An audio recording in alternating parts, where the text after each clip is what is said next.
Bismillahirrahmanirrahim. Assalamualaikum warahmatullahi wabarakatuh. Selamat siang, salam sejahtera untuk kita semua. Semoga selalu dalam keadaan bahagia dan tidak berkekurangan dalam suatu apapun. Adapun kegiatan kita pada hari ini adalah mengikuti webinar pada hari Jumat 25 Maret 2022 dengan topik pemutakhiran IDM berbasis SDGs. Perlu kami perkenalkan kepada teman-teman semua bahwasanya pada hari ini kita akan diisi oleh pemateri Mas Puput Nopan, panggilan Mas Nopan, jabatan sebagai analis pengembangan sarana dan prasarana pada Direktorat Jenderal Pembangunan Desa dan Pedesaan Kementerian Desa PDTT. Kegiatan ini kita laksanakan atas inisiatif DPP Kabupaten Aceh Singkil bersama forum kegiatan pegiat SDGs Desa. Terima kasih kami sampaikan. Sekedar informasi, Mas Nopan, Aceh Singkil terdiri dari 11 kecamatan dan 116 desa yang terdiri dari TPP PLD 28 orang, PD 22 orang, dan TA 3 orang. Sesuai dengan Surat Dirjen Pembangunan Desa dan Pedesaan nomor 7 garing PRC.0103 garing 3 Romawi 2022 tertanggal pada 1 Maret 2002 tentang pemutakhiran data IDM tahun 2022. Hal ini dalam rangka pelaksanaan Permendes nomor 2 tahun 2016 tentang Indeks Desa Membangun. Demikian juga dengan Permendes nomor 21 tahun 2020 tentang Pedoman Umum Pembangunan Desa dan Pemberdayaan Masyarakat Desa, di mana disitulah tertuang dan mengatur tentang pendataan desa. Sekilas mengenai IDM kami sampaikan sesuai dengan PMK 190 bahwasanya tentang pengelolaan dana desa maka merupakan salah satu dasar bagi Kementerian Keuangan untuk menetapkan pengalokasian dana desa tahun berikutnya. Hal terpenting lagi adalah Indeks Desa Membangun juga digunakan sebagai acuan untuk perencanaan pembangunan desa, di mana di dalamnya berisi data begitu detail dan mikro, serta melahirkan informasi yang akurat terkait kondisi desa. Data tersebut nanti tentunya dilahirkan dari pendataan yang akan kita laksanakan. Nah, Indeks Desa Membangun juga merupakan indeks komposit yang berdasarkan dari 3 indeks, yaitu Indeks Ketahanan Sosial atau sering kita dengar IKS, yang terbagi menjadi 38 variabel, terdiri dari pendidikan, kesehatan, modal sosial, keamanan, kesejahteraan, dan permukiman. Yang kedua, Indeks Ketahanan Ekonomi atau IKE, yang terbagi menjadi 12 variabel dan terdiri dari keragaman produksi masyarakat, akses pusat perdagangan, distribusi atau logistik, lembaga keuangan, ekonomi keterbukaan wilayah, dan selanjutnya yang ketiga adalah Indeks Ketahanan Ekologi atau lingkungan, dan indeks ini terbagi menjadi 4 variabel yang terdiri dari lingkup, potensi bencana, dan tanggap bencana. Nah, berangkat dari ketiga indeks tersebutlah akan melahirkan desa dengan status sangat tertinggal, berkembang, maju, dan mandiri. Sehingga melalui pengukuran tersebut akan saling mengisi untuk menjadikan suatu potensi dalam mensejahterakan masyarakat desa. Nah, lahirnya skor tersebut akan terlihat kemana arah pembangunan desa itu sendiri. Dan proses pembangunan tidak berdasarkan keinginan, tetapi kebutuhan masyarakat yang akan dilakukan.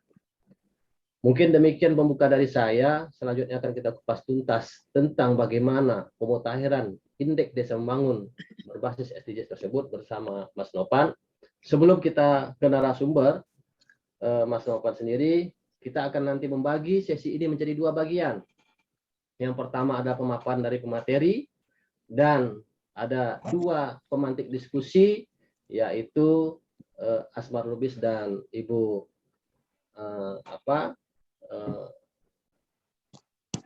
Rini ya, sebagai THPM Kabupaten Aceh Singkil ya. Demikian kata pembuka dari saya. Selanjutnya kepada Bapak Mas Nopan, waktu dan layar kami persilahkan. Silakan Mas Nopan. Baik, Mas Raji, mohon izin mewakili Pak Mustaqim karena beliau sedang ada Zoom meeting juga bersama PPP dari Jawa Barat, kalau tidak salah tadi. Jadi diminta untuk mewakili Pak Mustaqim untuk bersama teman-teman dari Aceh Singkil. Jadi izin saya mohon untuk share screen ya. Oke. Sebagai pengantar untuk sebentar, ini kebetulan di kantor jadi agak banyak suara yang masuk. Santai Mas, nggak apa-apa. Ya, mohon izin.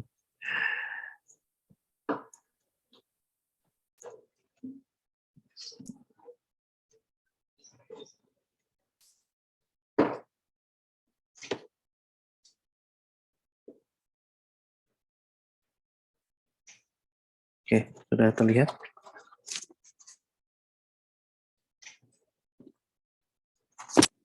Saya screen sudah terlihat ya, Mas?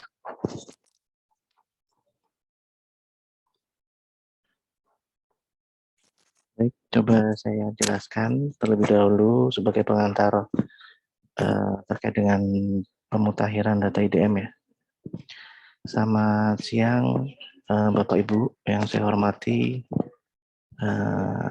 Izinkan saya mewakili Pak Mustaqim untuk mempresentasikan terkait mekanisme pemutakhiran data IDM tahun 2022. Jadi sebagai pengantar, saat ini IDM berada di bawah naungan Direktorat Jenderal PDP atau Pembangunan Desa dan Pedesaan. Ini struktur organisasi yang ada di kami. Pak Sugito selaku Direktorat Jenderal, ada Bu Rahmatia selaku Sesdijen, kemudian ada 5 direktorat di bawahnya. Kebetulan saya dan Pak Mustaqim berada di Sekretariat Direktorat Jenderal, di bawahnya Bu Tia, gitu. Jadi ada 5, kemudian next untuk indikator kunci proyek prioritas nasional pembangunan desa terpadu dalam RPJM 2020-2024, seperti kita ketahui ada indikator yang harus kita capai dan harus ada target bagaimana desa berkembang itu harus terentaskan sesuai dengan data tersebut. Kemudian untuk strategi pembangunan, mohon maaf, nyalanya ketutup. Oke. Strategi pembangunan desa terpadu dalam RPJMN 2020 dan 2024. Di sini bisa kita lihat adanya pembangunan desa itu harus terhubung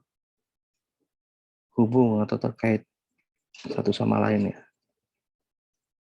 Jadi bagaimana peningkatan kapasitas aparatur desanya, pembinaan pengawasan, pendampingan, dan juga pengembangan ekonomi sendiri.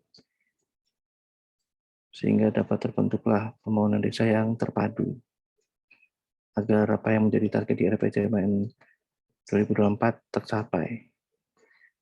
Nah, di sini ada alokasi afirmasi dan alokasi kinerja. Ini adalah gambaran status pembangunan desa di tahun 2021 sesuai hasil penghitungan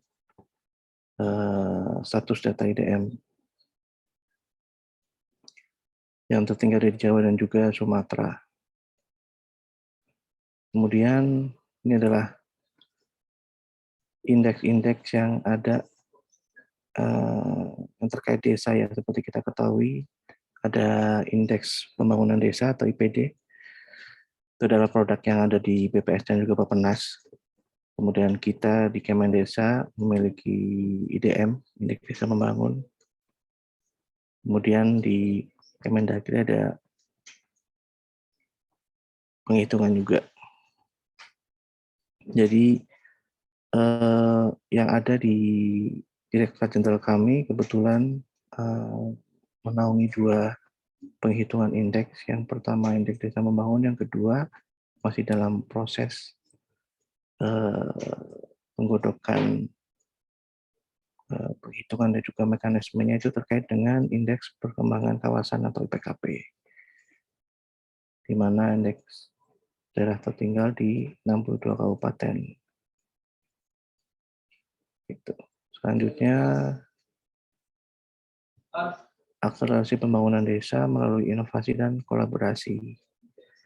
Jadi bagaimana supaya identifikasi kondisi di desa melalui potensi dan juga permasalahan yang ada, kemudian memunculkan rekomendasi, hingga akhirnya mengeluarkan sebuah tindak lanjut. Jadi sinergitas pembangunan antara desa dan supradesa harus dimulai sejak proses perencanaan pembangunan dan berbasis data, potensi, serta kebutuhan desa. Jadi itulah kenapa data di IDM itu sangat penting untuk kemudian memunculkan rekomendasi dan perlunya ada tindak lanjut. Gitu. Ini ada data terkait support data IDM terhadap kebijakan dana desa. Jadi mulai tahun 2018 itu muncul alokasi afirmasi sebesar 3% yang dikeluarkan oleh Kementerian Keuangan. Kemudian di tahun 2020 menjadi tambahan ada alokasi kinerja sebesar 1,5%. Hingga terakhir di tahun 2021 kemarin ada alokasi afirmasi dan juga kinerja. Dalam penghitungannya, alokasi afirmasi tersebut menggunakan data hasil pemutakhiran IDM di tahun 2021 kemarin. Kemudian selanjutnya, untuk perkembangan teknik pengumpulan data IDM sendiri mengalami kemajuan ya, Bapak Ibu. Jadi dari 2016 boleh dikatakan hanya berdasarkan PODES yang ada di PPS. Kemudian di 2017 dilakukan survei Kemendes di 2018 menggunakan registrasi semi elektronik dari desa, kecamatan, kemudian kabupaten, provinsi, dan ke pusat di 2019 hingga yang terakhir 2022 registrasi berbasis mobile yang terutama updating data dari desa, kecamatan, kabupaten, dan juga provinsi, sehingga ada sebuah inovasi untuk memudahkan kita tidak mengalami kesulitan dan juga harapannya meminimalisir kesalahan dalam inputting. Selanjutnya, ini adalah jadwal pengisian kuesioner yang terintegrasi. Jadi dijadwalkan pelaksanaan pemutaran data pada tahun ini dan juga seperti tahun-tahun sebelumnya dimulai dari tanggal 1 Maret dan berakhir di 30 Juni. Kenapa di 30 Juni? Karena sesuai dengan informasi dan juga arahan dari Pak Mustaqim, penjelasan dan mungkin sebelum-sebelumnya juga sudah pernah dijelaskan bahwa di bulan Juli tanggal 10 itu data akan kami serahkan ke Kementerian Keuangan sebagai dasar untuk penentuan dana desa. Gitu. Adapun komponen kegiatan terkait dengan jadwal pemutakhiran data IDM itu, yang pertama adalah adanya rapat koordinasi dengan Pemda, kemudian pelatihan kepada pendamping dan perangkat desa, yang ketiga pengumpulan data atau inputting data, kemudian validasi tingkat desa, kemudian verifikasi kecamatan, kabupaten, provinsi, hingga pusat. Kemudian nanti publikasi hasil data akan kita lakukan melalui website, kemudian ada penetapan dari Bapak Dirjen melalui SK Dirjen. Kemudian pengiriman data kepada Kemenkeu selama-lamanya 10 Juli setiap tahun. Selanjutnya, kebutuhan data updating IDM 2019, data identitas desa yang ada di desa, data BPDes, data jumlah penduduk. Ini mungkin lebih ke beberapa kebutuhan data updating yang di 2019. Dan ini adalah gambar yang untuk IDM di 2022. Sudah bisa dilihat di website ya, Bapak Ibu, terkait SOP dan juga manual book. Kemudian ini adalah apa yang ada di dalam IDM sendiri sesuai dengan Permendes nomor 2 tahun 2016.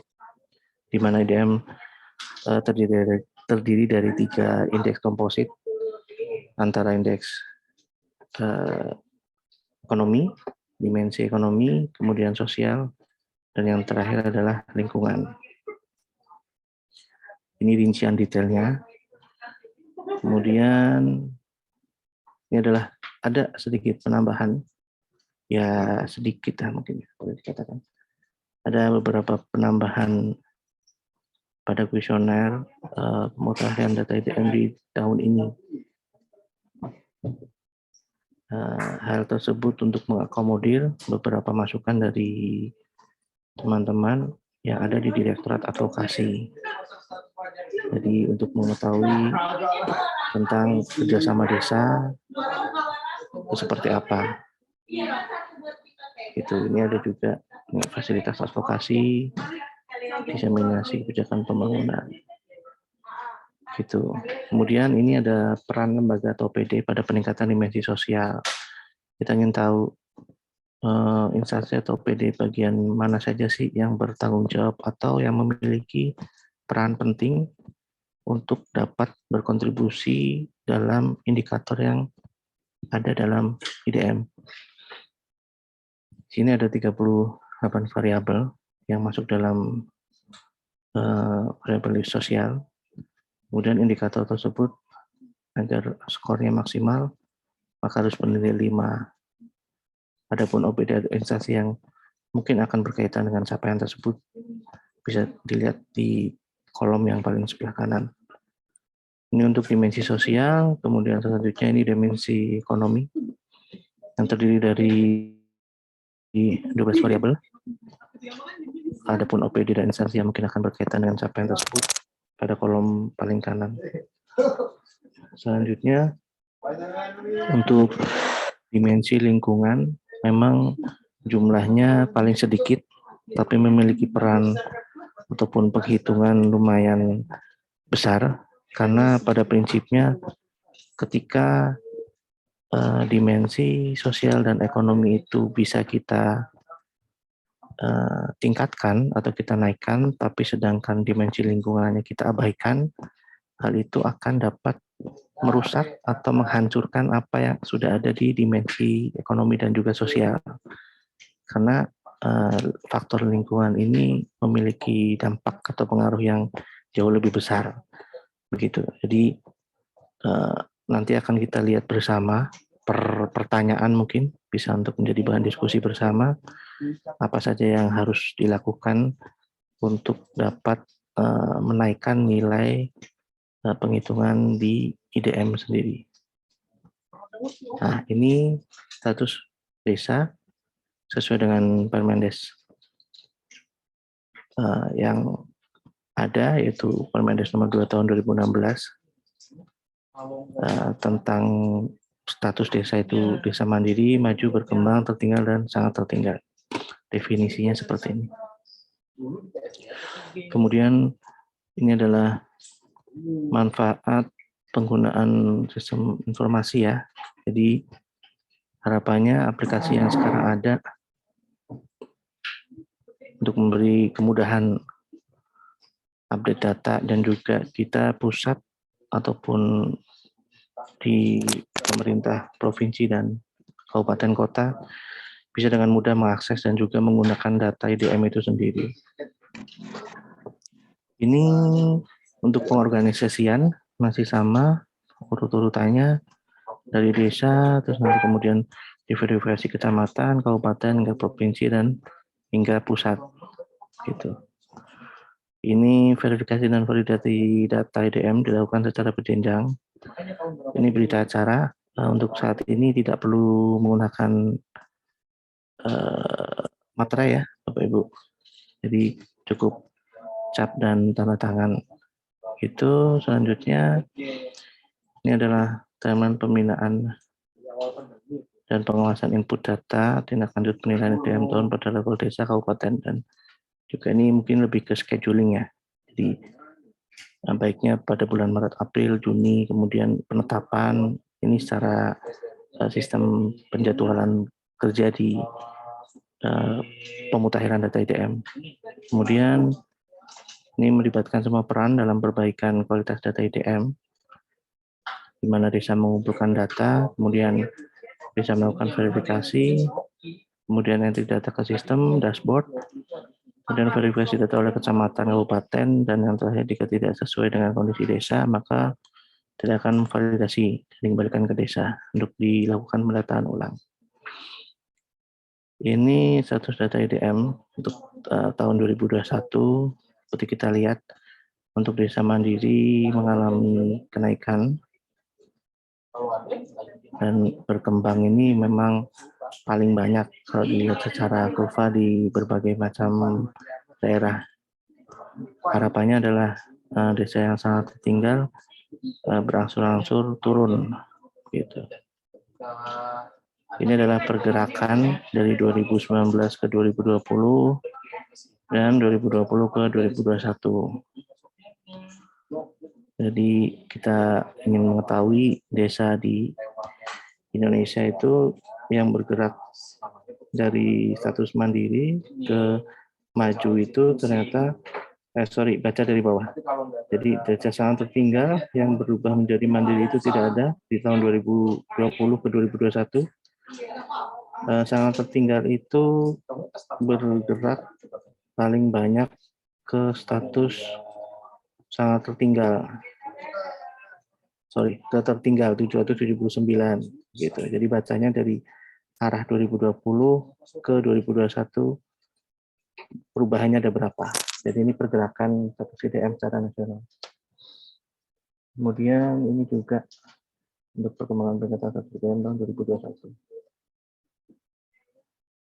Nah, ini untuk sebentar.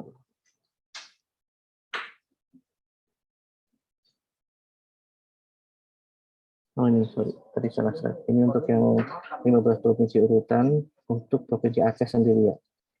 Untuk Ibu Aceh itu untuk 15 provinsi jumlah desa mandiri itu tidak masuk. Untuk jumlah desa maju dan berkembang mungkin paling banyak itu di tertinggal ya sementara ini ya sesuai data. Jadi mungkin agak sedikit banyak PR-nya yang mesti kita bisa perbaiki bersama. Di 15 provinsi urutan jumlah desa berkembang, Aceh berada di nomor 3. Jadi ini secara provinsi dulu ya Bapak Ibu. Ini adalah rata-rata status IDM per provinsi. Aceh berada di urutan tengah-tengah ya, boleh dibilang. Untuk 2020 dan juga 2021. Ini juga rata-rata status IDM kabupaten, yang masuk itu Kota Sabang. Gitu. Per kabupatennya. Nah, ini adalah konsep percepatan kemajuan kemandirian desa dengan gotong royong. Bagaimana desa yang menjadi sasaran untuk kenaikan status IDM, kemudian dilakukan sinergi program kegiatan, pelaksanaan kegiatan, sehingga diharapkan menjadi sebuah kemandirian desa. Tentunya melalui gotong royong bersama. Ini adalah data yang coba kami tampilkan dari Kabupaten Aceh Singkil. Mungkin benar tadi disampaikan ada 11 kecamatan ya, Mas, kalau tidak salah. 116 desa, betul. Jadi ini data dari 2016 hingga 2021. Jadi harapannya mungkin ini kita anggap tidak hanya sekedar sebagai angka, tapi sebagai tujuan bersama bahwa kondisi ataupun jumlah desa yang sangat tertinggal sebagai satu upaya kita sebagai pemerintah yang peduli dengan kondisi masyarakat yang ada di desa dengan status sangat tertinggal. Jadi bisa menjadi semacam gambaran. Ternyata masih banyak nih di desa yang sangat tertinggal jumlahnya. Untuk tahun 2021 ada 14 desa. Kemudian ini secara grafis bisa dilihat bagaimana data IDM di Kabupaten Aceh Singkil. Untuk mandiri sangat kecil kenaikannya, kemudian maju, berkembang, dan yang tertinggal berangsur-angsur turun. Harapannya adalah desa yang sangat tertinggal menjadi 0 ya, Bapak Ibu. Jadi doa dan harapan kita bersama. Dan ini rekomendasi indikator untuk Kabupaten Aceh Singkil. Jadi bisa kita lihat apa yang menjadi prioritas dan super prioritas per indikatornya. Gitu. Ini akan kita bahas setelah ini ya mungkin. Jadi bicara per pertanyaan, per indikator biar kita bisa mengetahui tindak lanjut apa yang bisa kita lakukan untuk kita perlahan-lahan menaikkan nilai indeks dari masing-masing indikator itu supaya dampaknya akan semakin besar dalam satu kabupaten itu sendiri. Ini adalah tadi IKS, kemudian ini IKE dan IKL-nya. Rekomendasi. Kemudian ini progres penginputan IDM untuk 2002. Mungkin belum ada pergerakan ya di Kabupaten Aceh Singkil untuk 11 kecamatan. Mungkin bisa nanti untuk informasi juga. Kemudian ini untuk informasi baru yang tadi dititipkan dari Pak Mustaqim terkait dengan model peningkatan IDM. Jadi upaya peningkatan IDM sendiri bisa kita klasifikasikan menjadi 2 pendekatan, yaitu strategi pragmatis dan juga strategi substantif. Bicara tentang substantif, tentunya fokus pada potensi dan sumber daya yang dimiliki daerah atau desa tersebut.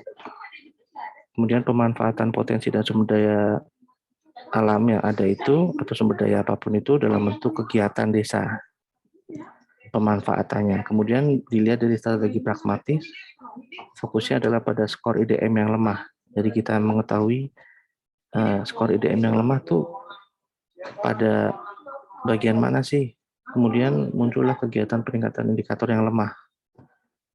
Sehingga dari kedua upaya peningkatan IDM tersebut dapat menghasilkan satu kegiatan untuk peningkatan IDM dengan memanfaatkan potensi dan sumber daya. Tentunya ini dapat dimasukkan dalam musyawarah desa ketika kita bisa menemukan 2 strategi ini dan adanya pendampingan ketika kegiatan desa tersebut dilaksanakan. Kemudian untuk skema dasar peningkatan IDM berbasis perencanaan pembangunan sendiri, skemanya seperti ini. Bisa dipelajari bersama bahwa peran OPD terkait adalah berada di posisi awal. Ketika kita mengetahui skor IDM rendah, disitulah peran OPD terkait. Agar masalah dan potensi dapat kita petakan dan dapat kita ketahui sehingga tujuan programnya berakibat pada skor IDM yang naik gitu. Jadi kegiatannya berdasarkan indikator IDM yang rendah, ada bidang pembangunan, bidang pembinaan, bidang pemberdayaan, kemudian kegiatan tersebut tertuang dalam APBDes. Begitu. Kemudian indikator IDM rendah, mana yang menjadi kewenangan pusat, provinsi, dan kabupaten, sehingga kita dapat ketahui peran OPD terkaitnya apa saja. Lalu kemudian lokasi prioritas program mengarah ke desa berkembang. Untuk kewenangan desa dapat dimasukkan dalam RKP atau PBDes. Kemudian kegiatan relevan dengan indikator DM yang rendah. Gitu, sehingga di situ ada pendampingan oleh DPMD Kabupaten atau PD atau TAPM ataupun PLD begitu. Ini skema juga review indikator IDM mengarah pada APBDes, kemudian kegiatan peningkatan indikator. Jadi ini salah satu mungkin strategi bagaimana bisa menaikkan angka nilai IDM. Ini adalah pergerakan nilai rata-rata IDM nasional per indikator. Jadi dari sekian banyak indikator yang ada di IDM, ada yang nilainya untuk tahun 2020 ke 2021 itu menurun, ada juga yang naik kecil. Gitu. Kemudian ini rekomendasi IDM tahun 2021 untuk level pusat. Gitu. Nah, ini ada terakhir adalah kendala dalam mewujudkan desa mandiri. Biasanya ada beberapa kali yang kita temukan di daerah. Yang pertama adalah masih kurangnya pemahaman para pemangku kepentingan terkait indikator pengungkit dalam mewujudkan desa mandiri. Yang kedua, masih kurangnya koordinasi antara OPD di lingkungan Pemprov, Pemkab, dan juga Pemdes dan instansi lainnya dalam melaksanakan program desa mandiri. Yang ketiga, masih belum maksimalnya sumber daya aparatur pelaksana program desa mandiri. Yang keempat, kurang pemahaman tentang perkembangan satu desa yang takut dana desanya akan hilang bila desa tersebut berubah menjadi mandiri. Atau sebaliknya, lebih nyaman pada desa yang sangat tertinggal dan tertinggal. Gitu. Kemudian yang kelima, belum maksimalnya penyusunan perencanaan pendanaan dan pelaksanaan program desa mandiri. Yang keenam, copy paste data 2020 dipakai lagi di 2021. Kemudian ada data yang di-input 0 atau anomali data, jarak dan data jumlah. Itu mungkin itu saja. Terima kasih untuk paparan yang bisa saya sampaikan.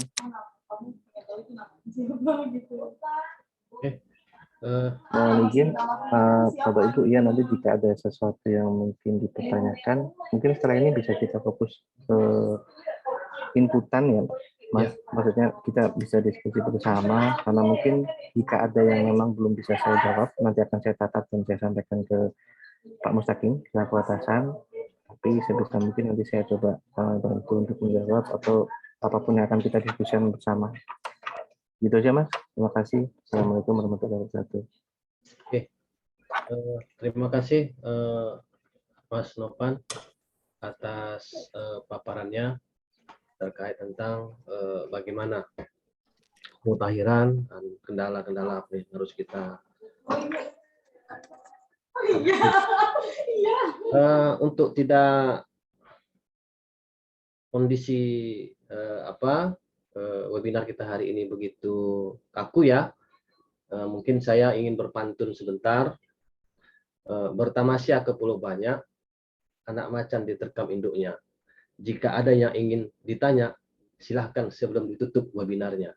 Mungkin kami berikan kesempatan kepada teman-teman semua, seluruh TPP Kabupaten Aceh Singkil, untuk bertanya apa kira-kira yang menjadi kendala terkait tentang pemutahiran data IDM berbasis SDGs. Sebelum kita mengarah ke tanya jawab, nanti akan kita buka dua per sesi ya. Setiap sesi nanti akan kita berikan 3 penanya. Sebelum kita mengarah ke pertanyaan, mungkin ada yang ingin disampaikan oleh Bang Asmar Lubis sebagai Korkap Kabupaten Aceh Singkil. Silakan Bang Asmar. Baik, terima kasih. Assalamualaikum warahmatullahi wabarakatuh. Waalaikumsalam. Terima kasih banyak nih atas kesediaan waktunya dari Bang Novan dan rekan-rekan yang dari pusat, serta juga partisipasi dari rekan ada 38 TPP yang ikut hadir ini, walaupun masih kurang dari total keseluruhan, tapi memang tadi ada beberapa orang yang melapor tidak bisa hadir karena memang bertepatan ini menjelang puasa. Tradisi kita di sini itu ada acara mendoa setelah Jumat terakhir. Jadi beberapa rekan kita terkendala berbenturan dengan itu jadwal kita. Kemudian ini terkait IDM, mungkin kebetulan ada Mas Novan juga di sini. Ini sedikit cerita tentang kendala kami di sini, Mas. Itu ada yang sering trouble itu tuh di pengisian kuesioner. Itu terkait waktu tempuh, kemudian jarak tempuh, kemudian kategori ukuran jarak terdekat. Karena kan kita di sini di kabupaten ini ada desa yang menuju kecamatan tuh jalannya beraspal, ada yang jalannya juga masih jalan tanah. Nah itu terkait waktu tempuh sangat berpengaruh kan. Kemudian juga ada beberapa hal seperti kriteria rumah layak huni dan rumah tidak layak huni. Ini kita pakai kriteria yang punya pusat kah atau punya dinsos kah, seperti itulah yang memang ada beberapa sering diperdebatkan. Karena ini juga berpengaruh kan terhadap poin akhirnya nanti.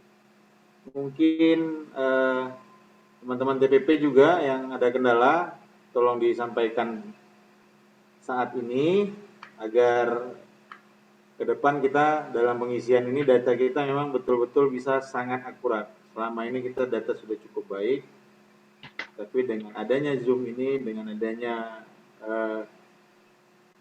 langsung kita bisa bercerita dengan analis Kapus Datin, Bang Nopan, semoga kendala-kendala kita itu bisa jadi kita bisa mendapatkan solusi ya. Mungkin itu saja sedikit dari saya. Terima kasih. Saya kembalikan ke Pak Parul. Assalamualaikum warahmatullahi wabarakatuh.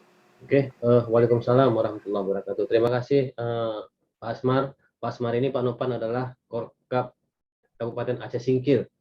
Nah, jadi teman-teman yang lain, kita masih ada 2 penanya lagi. Silakan untuk raise hand atau di kolom chat juga ya, tidak apa-apa.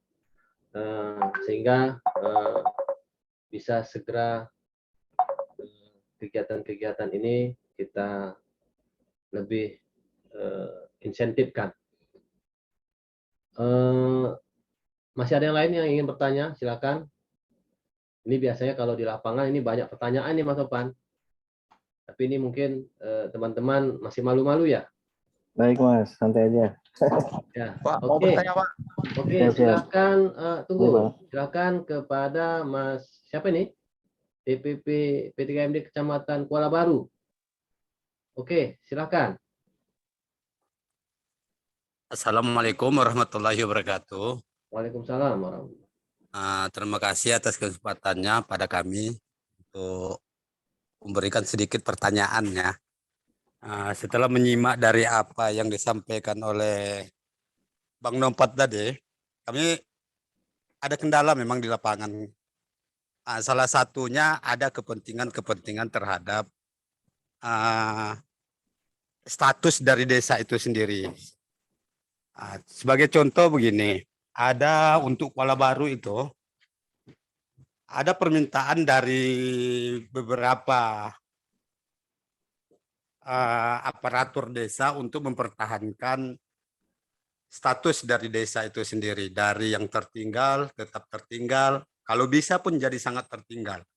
Karena berhubung di Kuala Baru itu kan ada dapat intensif misal dari guru terpencil. Mereka minta sama desa itu untuk dipertahankan sebagai desa sangat tertinggal, dan itu jadi kendala bagi kita untuk apanya. Walaupun kita isi dengan apa, desa juga minta supaya ini tetap bertahan di posisi sangat tertinggal. Jadi bagaimana kita bisa mengkolerasikan antara permintaan dari apa ya, kebanyakan dari petugas pendata baik itu dari desa untuk tetap mempertahankan itu sebagai desa sangat tertinggal. Sementara kita sudah mendampingi agar ini desa tetap naik statusnya jadi yang tertinggal dan berkembang.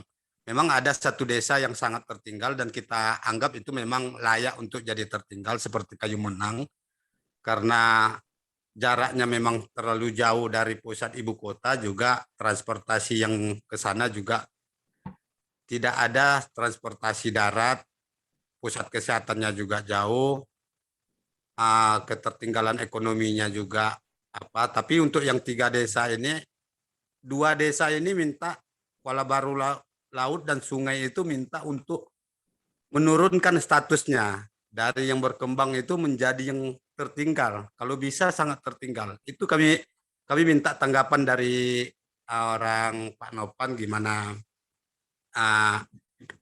caranya supaya ini statusnya tetap bertahan pada status yang berkembang gitu. Ya, mungkin itu saja yang bisa kami sampaikan. Kami terima kasih. Assalamualaikum warahmatullahi wabarakatuh. Waalaikumsalam warahmatullahi wabarakatuh. Ini belum memperkenalkan diri. Ini dengan siapa supaya Mas Nopan bisa tahu nama ini? Oh ya, ini dengan Mufkirul, PD Kuala Baru. Oke, Mufirul Mas Nopan ya. Ya, boleh. Oke, terima kasih. Satu penanya lagi kita buka. Oke, silakan. Perkenalkan diri. Nama saya Jamali, PLD Kecamatan Singkil, Kabupaten Desa Singkil. Sebelumnya, Assalamualaikum warahmatullahi wabarakatuh. Assalamualaikum. Pertanyaan saya cuma singkat nih Pak. Di dalam kuesioner itu terkait masalah pekerjaan. Apakah di dalam pengisian kuesioner itu nanti kita mengacu pekerjaan melalui KTP atau yang ada di KTP atau fakta di lapangan? Misalnya gini Pak, tahun kemarin saya jadi nelayan asli. Sekarang karena setahun kemudian saya sudah jadi pengusaha atau pedagang. Mana yang kita masukkan di dalam waktu pengisian kuesioner itu Pak? Cuman itu Pak. Oke. Terima Assalamualaikum kasih. warahmatullahi wabarakatuh. Bang Jamali ya. Kita close dulu untuk 3 penanya. Mungkin saya ulang pertanyaannya Mas Nopan. Perlu saya ulangkah pertanyaan Mas Nopan atau langsung dijawab? Langsung dijawab saja. Insya Allah nanti kalau misalnya ada yang kurang mohon dikoreksi saja ya. Oke, terima kasih. Ya, ini santai saja ya Bapak Ibu. Terima kasih. Untuk yang pertama pertanyaan dari Kota Aceh Singkil. Mohon maaf saya terkait dengan kuesioner pertanyaan. Memang beberapa menanyakan keberadaan fasilitas-fasilitas ataupun jarak. Jadi kebetulan kemarin juga kita coba jelaskan, memang selalu menjadi kendala di teman-teman di lapangan ketika input. Jadi pada prinsipnya ketika fokus pada pertanyaan itu menanyakan ketersediaan ada atau tidaknya fasilitas pelayanan, kami ingin mengetahui apakah di desa tersebut ada. Kemudian yang kedua, ada beberapa pertanyaan seperti rumah sakit dan juga sekolah kalau tidak salah. Jadi apakah ada rumah sakit di desa? Bisa diisi ada jika ada, dan juga bisa diisi tidak jika memang tidak ada. Kemudian pertanyaan yang keduanya adalah jarak. Jadi jarak itu adalah tujuannya supaya kita bisa mengetahui sejauh mana ketika di desa itu tersebut tidak ada rumah sakit, masyarakatnya masih dapat terfasilitasi oleh pelayanan rumah sakit. Adapun perbedaan jarak itu, memang yang pertama ketika di tahun 2018 atau 19 kalau tidak salah itu dihitung dari jarak kantor desa terhadap fasilitas tersebut, apakah rumah sakit ataukah sekolah, intinya fasilitas pendidikan ataupun fasilitas kesehatan. Kemudian seiring berjalannya waktu, mungkin teman-teman saat ini juga ada inputting SDGs, di mana data SDGs bisa kita lihat lebih bersifat mikro dan lebih detail. Jadi sesuai dengan kesepakatan dan juga hasil diskusi kami dari Kementerian Desa, khususnya Pak Mustaqim, kemarin beberapa tempat menanyakan terkait dengan jarak, akhirnya kita sepakati bahwa jika memang jarak bisa diperoleh data detail, dalam arti misalnya Mas A berada di ataupun tinggal di lokasi B, kemudian ada Mas C berada di lokasi D, itu kita hitung, kemudian kita rata-ratakan. Jadi sesuai dengan kesepakatan di beberapa wilayah kemarin, ketika menanyakan bagaimana ketika jarak itu supaya bisa dihitung lebih tepat. Jadi kita coba tawarkan atau kita beri opsi untuk jarak itu diambil rata-rata. Hal ini tidak lain atau bukan dalam arti kita ingin menyederhanakan gitu ya, tapi kita hanya ingin benar-benar mengetahui seakurat mungkin agar ada gambaran bahwa desa tersebut memang sudah terjangkau dengan fasilitas kesehatan ataupun pendidikannya. Jadi ketika jauh pun bisa kita ketahui rata-rata jaraknya berapa sih gitu. Jadi kalau di tahun sebelumnya bisa menggunakan jarak dari kantor desa terhadap fasilitas kesehatan ataupun pendidikan tersebut, dan untuk yang saat ini ada alternatif lain, yaitu dengan menghitungnya secara langsung dari data SDG desa. Barangkali ada inputan yang sudah ada, kemudian bisa dirata-ratakan. Saya dari beberapa informan sekitar 10 atau 15 jaraknya beda-beda, kemudian jumlah dan kita bagi. Oke, berarti kita sepakat jarak itu adalah untuk memberikan gambaran kita seberapa jauh, seberapa dekat akses tersebut bisa terjangkau oleh masyarakat di desa. Mungkin itu untuk pertanyaan yang terkait dengan kuesioner jarak. Kemudian untuk yang rumah layak huni, memang kalau sesuai dengan definisi yang ada dalam Undang-Undang pasal 24, yaitu rumah layak huni adalah rumah yang memenuhi persyaratan keselamatan bangunan dan kecukupan minimum luas bangunan serta kesehatan penghuni. Nah, kalau tidak salah Pak, terkait dengan pertanyaan yang ada di kuesioner memang hanya dipertanyakan terkait dengan berapa jumlah rumah layak huni yang dibangun menggunakan dana desa. Jadi benar-benar rumah yang dibangun menggunakan dana desa. Jadi harapannya kita bisa mengetahui seberapa besar dampak atau efeknya dana desa selama ini. Ternyata cukup signifikan untuk bisa menjadikan rumah yang ada di desa menjadi rumah layak huni. Sebenarnya itu, arahnya ke situ. Jadi setidaknya bisa dihitung atau bisa diketahui berapa sih jumlah rumah yang diperbaiki atau dibangun menggunakan dana desa. Mungkin itu pertanyaannya untuk yang pertama. Semoga bisa menjawab. Jika nanti masih ada pertanyaan lanjutan bisa kita teruskan. Kemudian yang kedua untuk dari TPP Kuala Baru ya, tadi ya Mas, kalau tidak salah. Yang pertama adalah kendala atau hanya satu pertanyaan tadi ya, terkait dengan bagaimana status desa yang masih bertahan di posisi status sangat tertinggal. Jadi memang beberapa wilayah juga mengalami hal tersebut Pak. Itu sebenarnya adalah mungkin keterbatasan informasi. Bagaimanapun status desa secara logika dan juga fakta di lapangan, apalagi tadi Bapak mengkaitkan dengan ada beberapa wilayah yang takut ketika status desa sangat tertinggal menjadi hilang. Ada beberapa wilayah yang guru-gurunya tidak mendapatkan tunjangan daerah tertinggal ya kalau tidak salah. Hal itu sebenarnya sudah dijelaskan Pak, sudah menjadi solusi bersama dengan Kementerian Kebudayaan, Pendidikan dan Kebudayaan di tahun 2019. Hal tersebut bisa Bapak lihat di Permendikbud nomor 19 tahun 2019, di mana sebenarnya untuk status tunjangan daerah terpencil yang harusnya memang diterima oleh guru yang ada di daerah itu tidak terpengaruh oleh status desa yang ada di IDM. Jadi mungkin Bapak bisa cek atau mungkin beberapa kemarin sudah saya kirim ke teman-teman yang ada di PMD Prof Aceh ya kalau tidak salah, waktu kegiatan beberapa minggu yang lalu kita coba kirimkan materi Permendikbud nomor 19 tahun 2019. Jadi memang tantangannya adalah harus kita bisa jelaskan kepada pemerintah desa bahwa status desa yang sangat tertinggal ini jangan menjadi sesuatu yang dibiarkan. Karena bagaimanapun IDM sebenarnya ingin memotret kondisi real status desa, harapannya adalah intervensi ataupun keberpihakan pemerintah untuk memberikan bantuan kepada desa benar-benar sesuai data real.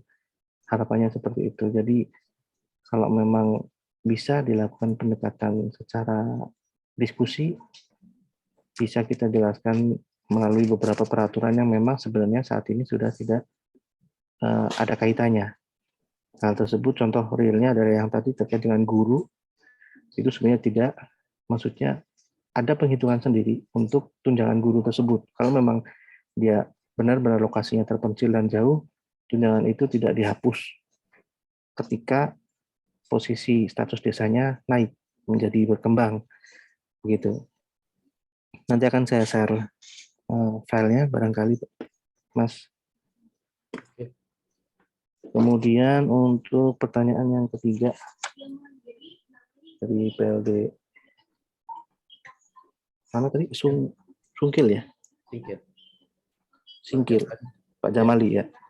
Terkait untuk inputan pekerjaan, Pak, mohon izin, untuk data IDM adalah data segala sesuatu yang diinput itu periodenya 1 tahun. Jadi kalau kita berbasis dari KTP kan seumur hidup ya. Jadi kita ketika input pertama KTP apa bisa jadi susah untuk dirubah. Sedangkan IDM ini tujuannya adalah untuk bisa melihat, memotret kondisi per tahun dari masyarakat yang ada di desa. Jadi apa yang mesti diinput adalah kondisi yang terbaru saat ini. Ketika Bapak saat ini sudah update nih, update misalnya dulu bekerja sebagai buruh, kemudian sekarang sudah menjadi pengusaha, itu kan berarti satu buah peningkatan kualitas dan juga secara ekonomi sudah menjadi lebih baik. Nah, itu menjadi harapan kita bersama bahwa apa yang diinput setiap tahun melalui IDM benar-benar menggambarkan kondisi 1 tahun terbaru dari masyarakat yang ada di desa. Kalau misalnya diinput pakai data yang di KTP, itu akan tidak ada perubahan, Pak. Jadi harapannya apa yang diinput semuanya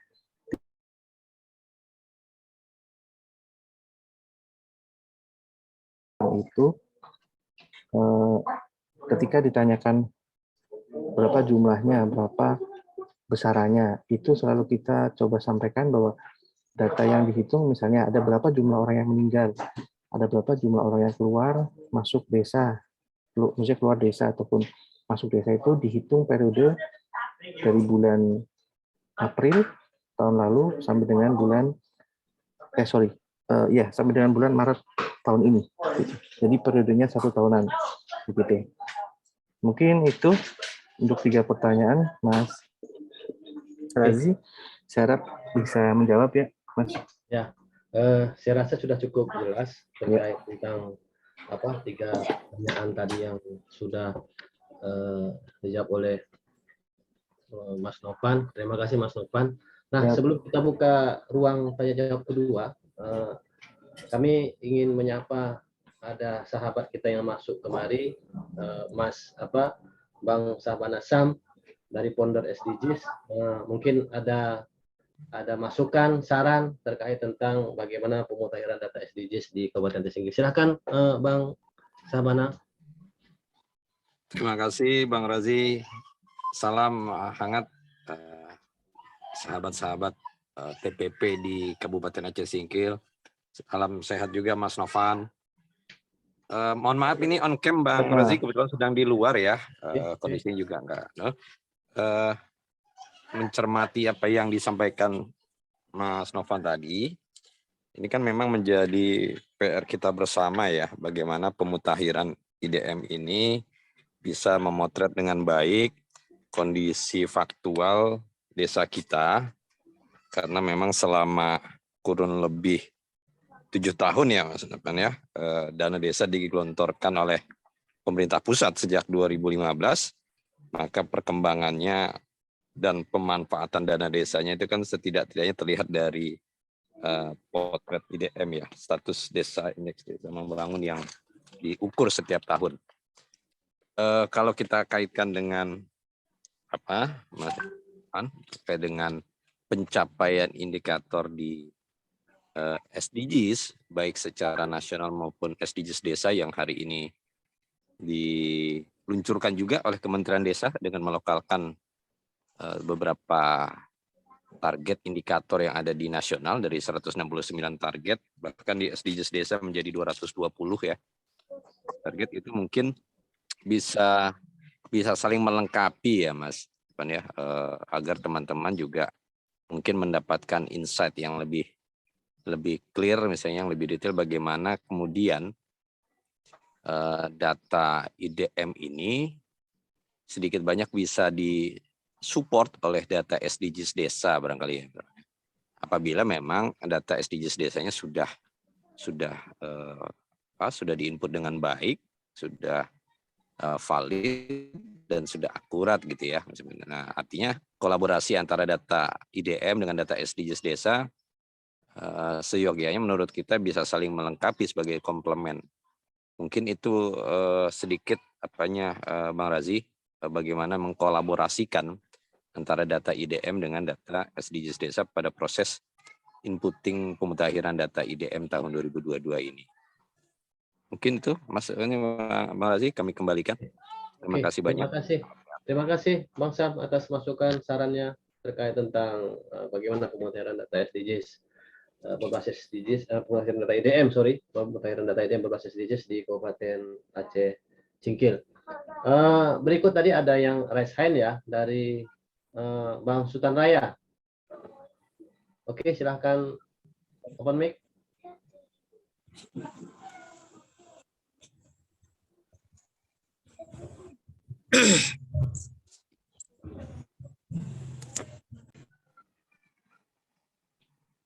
Bisa open mic?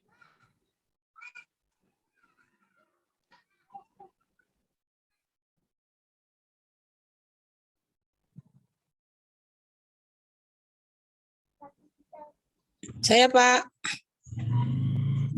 Sebentar ya. Bang Sultan Raya sebentar ya. Belum bisa open mic ya, Bang Sultan Raya? Bisa open mic? Coba ditekan dulu open mic-nya. Belum bisa ya? Oke. Kita beranjak ke Asni Putri. Ibu Asni Putri, silakan memperkenalkan diri dan ajukan pertanyaannya. Ya. Assalamualaikum warahmatullahi wabarakatuh. Assalamualaikum. Nama saya Asni, pendamping desa Kecamatan Kota Baharu. Memang apa yang disampaikan oleh teman-teman sebelumnya, kendala pengisian IDM itu memang pertama memang desa ingin berada di zona nyaman itu gitu. Mungkin ada tuntutan apa segala macam gitu kan. Nah, tetapi kalau di Kota Baharu kita sudah memulai untuk mengisi dan menginput itu kita langsung dampingi desanya supaya arah daripada visioner yang ada di dalam IDM itu bisa kita jelaskan seharusnya seperti itu. Nah, alhamdulillah di Kota Baharu tahun 2020 itu ada 6 desa tertinggal, Bapak. Dan di 2021 kemarin sudah tinggal 3 desa lagi yang sangat tertinggal. Nah, kami juga akan melihat mungkin berdasarkan kuesioner yang mungkin hampir setiap tahun memang kita sudah membacanya. Mungkin kita lebih pahami lagi supaya memang kuesioner ini tidak lagi salah pengisian seperti yang tadi disampaikan oleh Pak Koordinator itu sering memang jadi pertanyaan di jarak tempat. Jadi begitu kita mengisi, kita pikir dia satuannya itu adalah meter, ternyata adalah kilometer. Jadi kalau kita buat satunya meter, kita buat 1000 meter, berarti dia udah ke kilometer, udah sangat jauh sekali. Itu juga berpengaruh kepada status desa tersebut. Nah, yang ingin kalau kami di Kota Baru yang biasa susah mendapatkan data itu adalah di bidan desa. Jadi mungkin banyak bidan desa yang memang tidak tinggal di tempat gitu. Jadi ketika kita konfirmasi data yang sesuai dengan kuesioner itu bagian bidang kesehatan, maka kita kadang bersusah payah dulu untuk mendapatkan informasi itu. Jadi terkadang memang menjadi kendala di bagian kesehatannya gitu. Nah, juga di bagian tentang ekonomi. Nah, ekonomi rata-rata kita susah menilainya karena memang kalau kita tanya ada semacam ketakutan untuk menjelaskan katakanlah itu interval pendapatan gitu. Itu kalau disebutkan mungkin karena memang hampir rata-rata bukan apakah memang ini sudah menjadi tabiat atau seperti apa di Aceh Singkil, memang rata-rata ingin mendapatkan bantuan, begitulah Bapak kan, mendapatkan bantuan, maka mereka maaf cakapnya mengingkari apa yang memang sudah diberikan gitu kan, diberikan oleh Allah Ta'ala gitu. Jadi serba sulit gitu kita untuk melakukan kuesioner itu, apalagi itu yang di SDGs itu kemarin itu kita memang sangat sulit itu ya, masalah pendapatan itu tadi.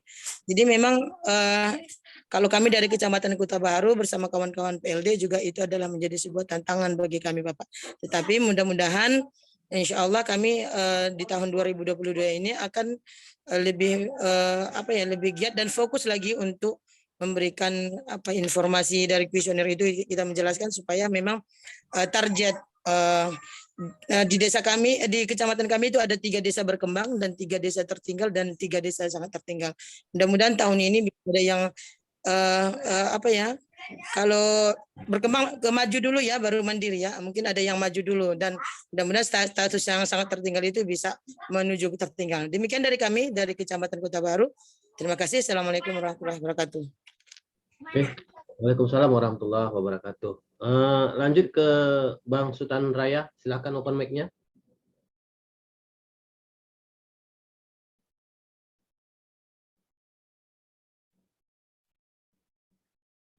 Oke, silakan open mic-nya.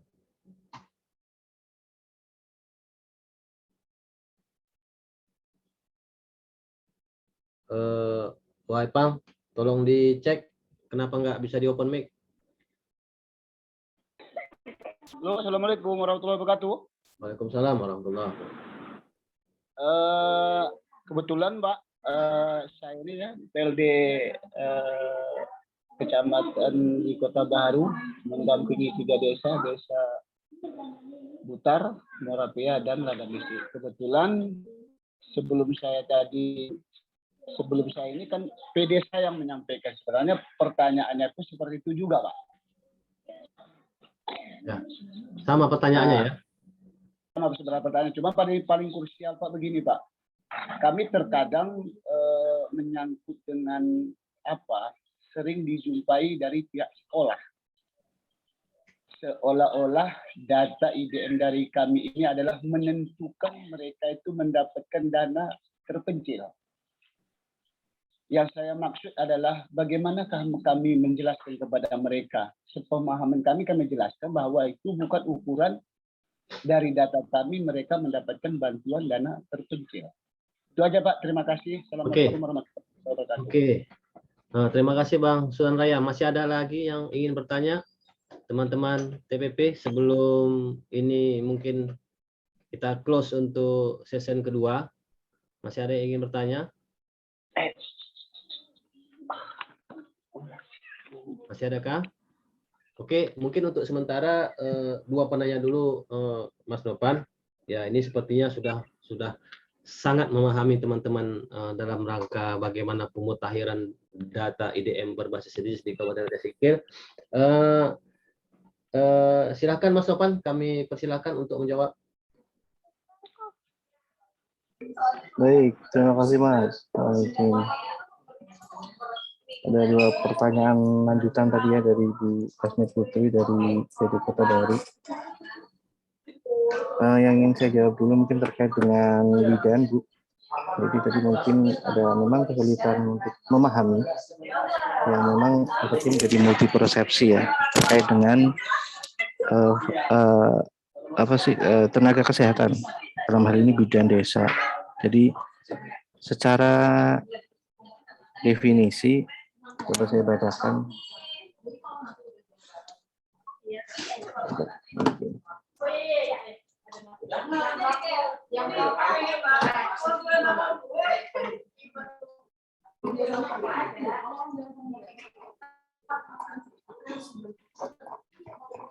Jadi sesuai dengan definisi yang ada, ketersediaan tenaga kesehatan bidan desa sendiri memiliki arti atau batasan pengertian bahwa bidan yang ditempatkan diwajibkan tinggal serta bertugas melayani masyarakat di wilayah kerjanya, yang meliputi 1 atau 2 desa yang dalam melaksanakan tugas pelayanan baik di dalam maupun luar jam kerjanya bertanggung jawab kepada kepala puskesmas dan bekerjasama dengan perangkat desa.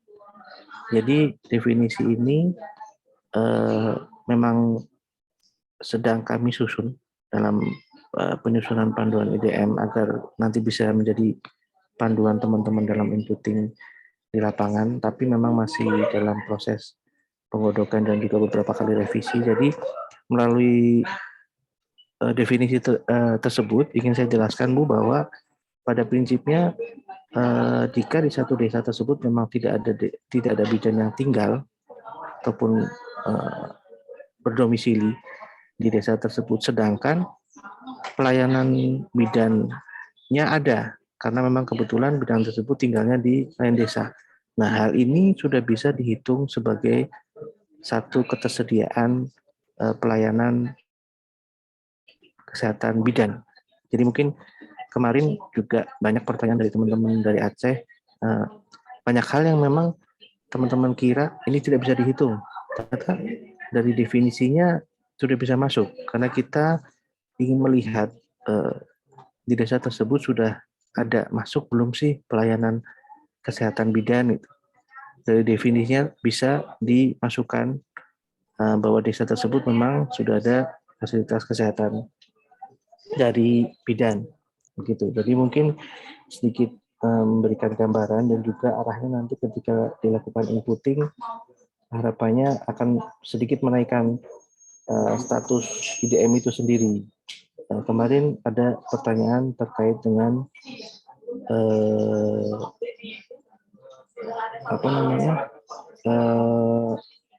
distribusi barang. Jadi apakah di wilayah Bapak Ibu ada kantor pos? Sedangkan selama ini yang bertugas keliling untuk mengantar paket ataupun barang-barang di desa itu datang dari luar. Nah, ternyata fasilitas tersebut, pelayanan tersebut sudah termasuk dalam penghitungan. Jadi bisa dihitung bahwa desa tersebut ada fasilitas yang membantu masyarakat di desa dalam hal pendistribusian barang. Begitupun dengan fasilitas kesehatan seperti bidan yang tadi ditanyakan. Jadi tidak harus bidan itu berada dan tinggal di desa yang sedang diinput datanya. Jadi seandainya bidan tersebut tinggal di tempat lain tapi melakukan praktek ataupun desa tersebut sudah terlayani dari tenaga kesehatan, itu sudah dapat dihitung memiliki ketersediaan. Jadi ada dalam perhitungan inputan kuesioner itu masuk pada ada. Terus terkait dengan yang kedua, masalah ekonomi, kalau tidak salah untuk data pemasukan atau itu memang susah-susah gampang ya. Jadi ketika ditanya berapa pemasukan dan pendapatan, sebenarnya inputan yang kita harapkan ada di IDM ini memang benar-benar kondisi real tanpa ada maksud dan tujuan tertentu. Harapannya adalah apapun kondisinya, ketika memang dibutuhkan untuk menginformasikan kondisi real, mungkin memang masyarakat perlu banyak diberikan informasi ya, Bapak Ibu, bahwa kondisi ekonomi ini adalah untuk gambaran kami juga di beberapa level pemerintahan, dalam hal ini pemerintah kabupaten dan juga provinsi, supaya benar-benar terlihat kondisi ekonominya. Jika memang kondisinya sudah membaik atau seberapa pun pendapatannya, mungkin akan menjadi solusi-solusi lain. Apakah ada bantuan-bantuan yang lain gitu. Jadi bukan berarti ketika ekonominya naik terus tidak ada bantuan, belum tentu juga, karena bentuk bantuan kan banyak ya. Jadi mungkin memang kita tidak bisa, saya secara pribadi tidak bisa memberikan jawaban yang tepat terkait dengan masalah inputan ekonomi tadi, karena memang itu yang selalu menjadi tantangan dan tidak hanya di Kemendes sih, beberapa teman yang ada di BPS pun demikian. Jadi makanya sebisa mungkin yang diinput adalah mendekati kondisi real. Jadi harapannya tidak terlalu jauh. Misalnya pemasukan, nah aslinya sebulan dapat 3 juta, tapi dia bilang cuma dapat 500.000, itu kan terlalu jauh ya. Kalau misalnya dari 3 juta menjadi bilang cuma 2 juta. Jadi sepintar-pintarnya kita bisa menginput data itu sereal mungkin. Mungkin itu untuk pertanyaan yang dari Bu Asni. Kemudian yang kedua, ini terkait dengan PLD di Kota Baru ya, Pak Sultan. Ini barusan saya kirim di chat untuk Permendikbud nomor 19 tahun 2019. Bisa dibaca dan juga bisa dilihat secara langsung. Ada di pasal terkait dengan tunjangan khusus dan tunjangan profesi. Bentar, di situ dijelaskan. Noban. Dalam. Ya Pak. Selamat Pertanyaannya datang. apa itu? Pertanyaan soal tunjangan khusus guru apa? Ya, iya Pak. Selamat datang Pak Mustaqim. Iya Pak. Ya Terkait Pak, dana baru selesai terpencil. dengan Jabar saya Pak. Oke. Selamat datang. Oke, lanjut Siap. Bapak. Oke. Yuk. Ya, pertanyaannya apa tadi? Ini Pak yang terkait dengan dana terpencil itu sehingga teman-teman tetap mempertahankan status sangat tertinggal itu Pak. Oh itu. Ya. Oke, sedikit saya ulangi Mas jawab ya. Mustaqim. Ya Pak, silakan Ya. Pak Mustaqim. Oke, silakan. Kalau apa? Izin melengkapi dari yang disampaikan Mas Novan, itu tim saya Pak yang membantu saya. Ada juga Mas Stan, Sali, selalu support saya di wilayah data ini. Jadi gini, alur ceritanya untuk tunjangan khusus guru yang sebelumnya di tahun 2018 sempat bermasalah sampai ke Ombudsman. Terus kemudian 2019 kita membangun satu diskusi dengan Kemendikbud dan muncullah suatu solusi di Permendikbud nomor 19 tahun 2019 ya, tahun 19 itu ada tertuang di dalam satu pasal, yaitu solusinya bagi sekolah yang tidak mendapatkan tunjangan khusus guru yang berada di desa sangat tertinggal. Terus kemudian ternyata berkembang di tahun 2020, 2021, 2022, dan itu sudah ada di Kemendikbud nomor berapa itu tentang penetapan desa-desa yang masuk ke daerah khusus. Ya, jadi daerah khusus ini yang menetapkan adalah Kementerian Pendidikan, bukan Kementerian Desa maupun itu. Jadi daerah khusus ditetapkan oleh Kementerian Pendidikan. Untuk filenya sebentar saya kirim. Terus jadi posisi saat ini perlu diadvokasi ke pemerintah kabupaten atau pemerintah desa apapun, perlu disampaikan bahwasanya status perkembangan desa sudah tidak ada kaitannya dengan pengaruh dan dampak terhadap tunjangan khusus guru. Karena Kemendikbud sudah menetapkan regulasinya secara mandiri, dan bagi guru-guru yang berada di sekolah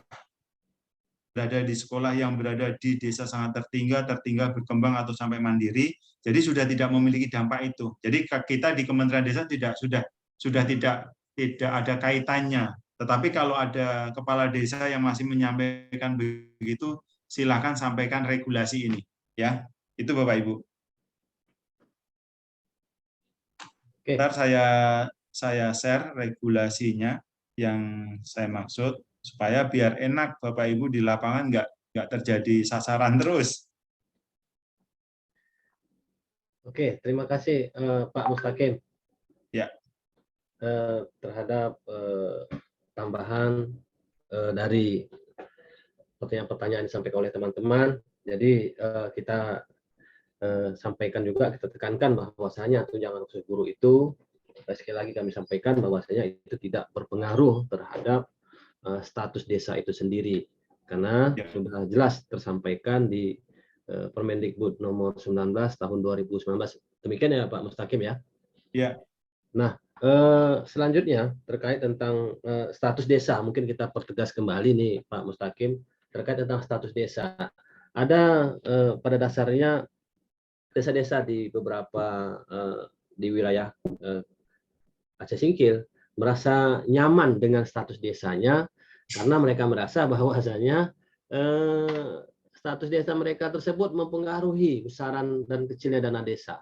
Mungkin bisa dipertegas Pak Mustaqim terkait tentang hal ini. Ya, jadi gini, status desa itu tadi Pak Novan udah nge-share itu nggak, yang penggunaan data IDM tahun 2015 sampai 2002? Belum Pak, materinya belum.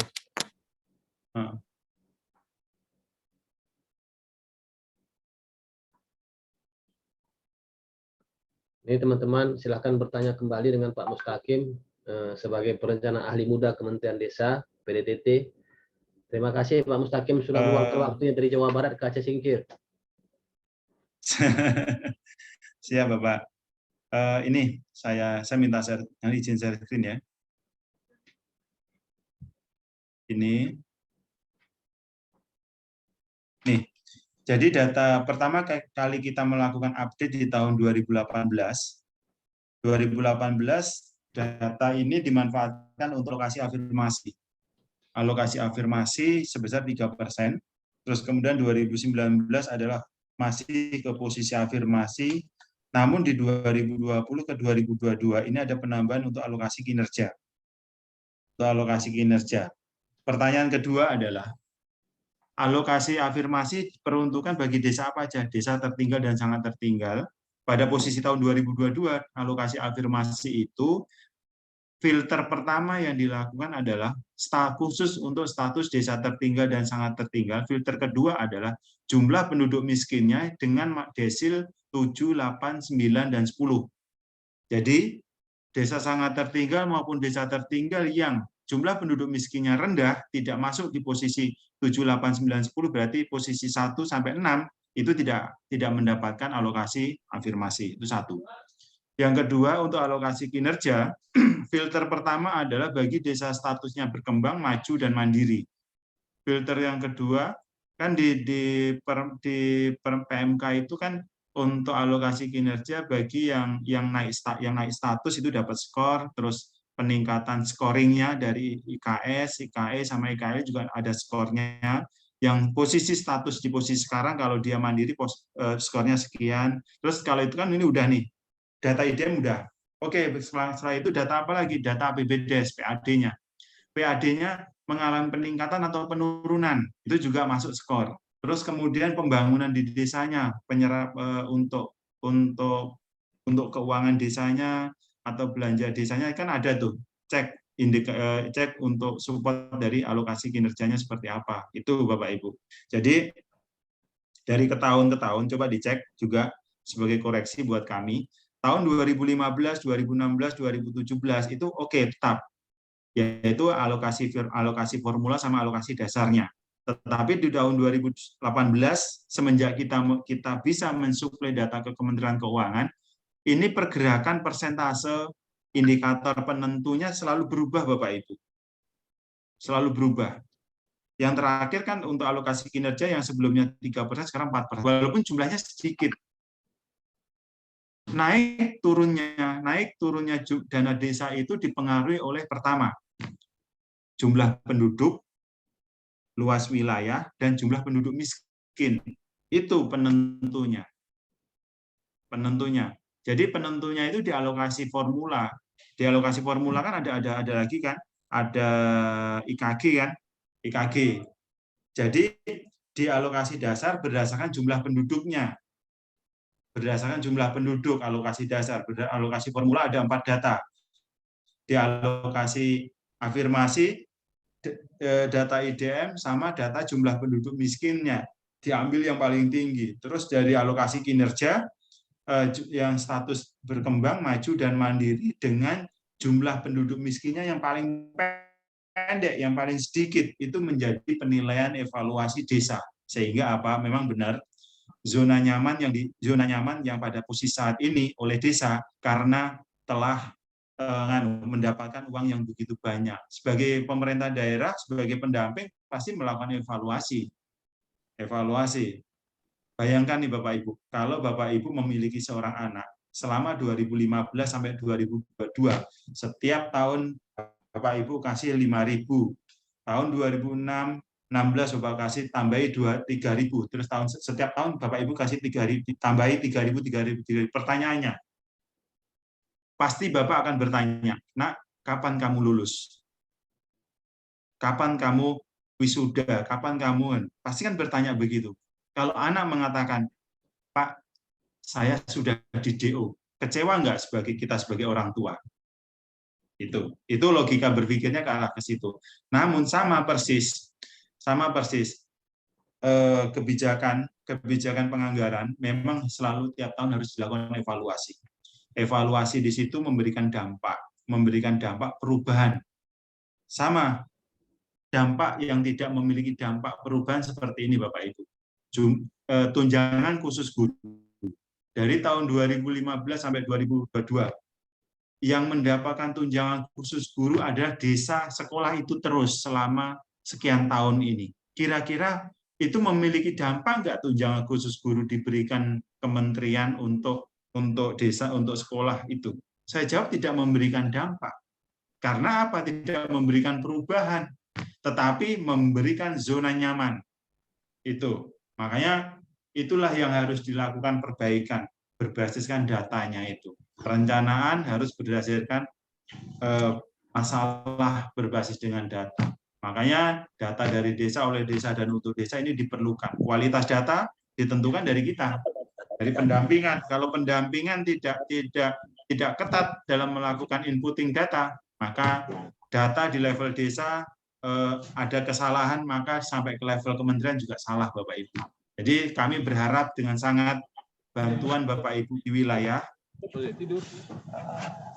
mohon untuk data ini ditingkatkan kualitas datanya. Jangan copy paste dari tahun 2021 ke 2022. Dengan amat sangat kami bermohon, mari kita berubah untuk meningkatkan kualitas data, untuk mewujudkan pembangunan yang sesuai dengan berbasiskan data. Terima kasih. Oke, terima kasih Pak Mustaqim atas pencerahannya. Kami tegaskan sekali lagi bahwasanya perhitungan dana desa itu tadi akan dihitung melalui jumlah penduduk, luas wilayah, dan jumlah penduduk miskin. Dan satu lagi adalah IKG, indeks kesulitan geografis desa masing-masing.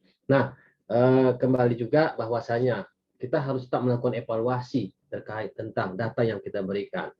Nah, ketidaknyamanan di zona di desa bahwasanya terkait tentang status desa itu harus kita mulai tingkatkan, sehingga memang seperti yang disampaikan tadi, kita tidak mungkin terus berada di zona tersebut. Karena apa? Karena kita harus mempunyai suatu perubahan ke depan sehingga desa tersebut menjadi maju dan mandiri untuk menciptakan masyarakat yang sejahtera dalam peningkatan ekonominya. Nah, selanjutnya kami akan kita mempunyai waktu sekitar 15 menit lagi ya sebelum ini kita akhiri. Kami sampaikan juga kepada teman-teman TPP bahwasanya kualitas data itu ditentukan oleh teman-teman kita di lapangan. Ya, berdasarkan hal tersebut kita harus menyampaikan data, mengkontrol data sesuai dengan realita di lapangan. Sampaikan data sesuai dengan fakta yang ada di lapangan. Mungkin kami lagi kembali membuka ruang diskusi dan tanya jawab untuk 3 penanya terakhir. Kami sampaikan kepada teman-teman TPP, jika masih ada pertanyaan silakan, mumpung Pak Mustaqim berada di tengah kita, ya jauh-jauh dari Jakarta ke Jawa Barat, saat ini sudah berada di Aceh Singkil, ya. Kami sampaikan kepada teman-teman semua untuk bertanya apa kira-kira yang menjadi kendala, yang menjadi permasalahan terkait tentang bagaimana pemutahiran data IDM berbasis SDGs saat ini. Kami persilahkan kepada teman-teman yang mau bertanya kembali.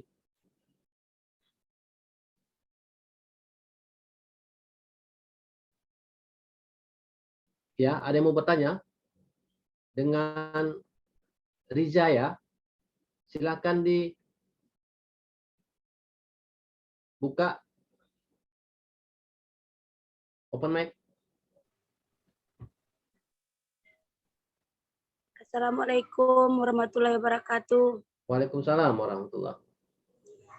Dengan saya Pak Riza Ade Putriani, PLD Suro.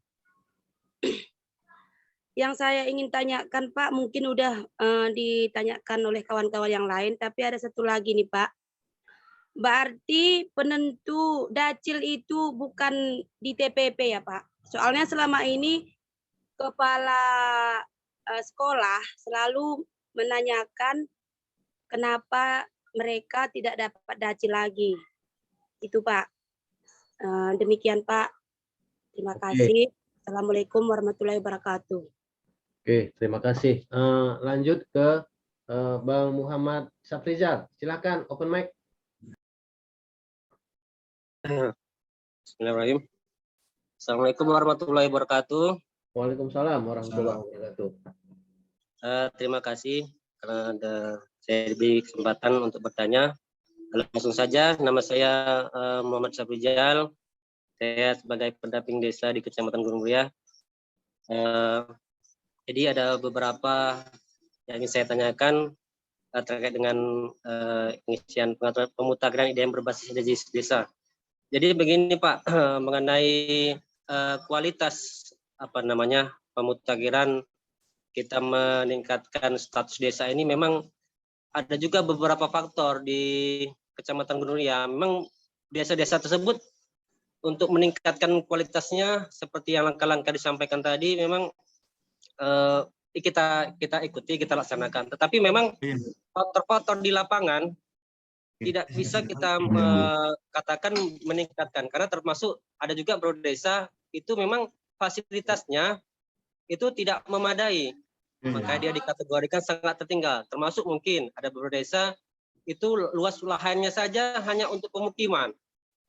Itu yang pertama. Yang kedua mungkin dia status desa di lingkungan HGU, guna usaha seperti perkebunan. Jadi itu semaksimal mungkin kami data, kualitas datanya kami perbarui, kami evaluasi, tetapi memang kondisi fasilitas seperti dimensi sosial, tingkat pendidikan, kesehatan itu tidak ada di desa.